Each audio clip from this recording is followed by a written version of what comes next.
So we're back in again, Pokrovske something, I don't know.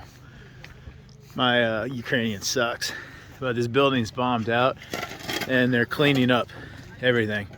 Regardless if this building will ever be used again, they're out here, they're sweeping, they're cleaning, and just trying to get back to somewhat, you know, semblance of normality.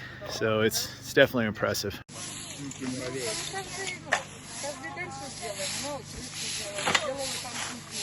Just trying to rebuild everything here.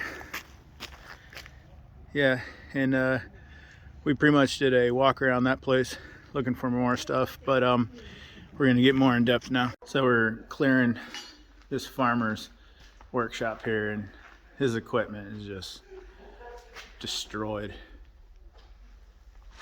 Sad.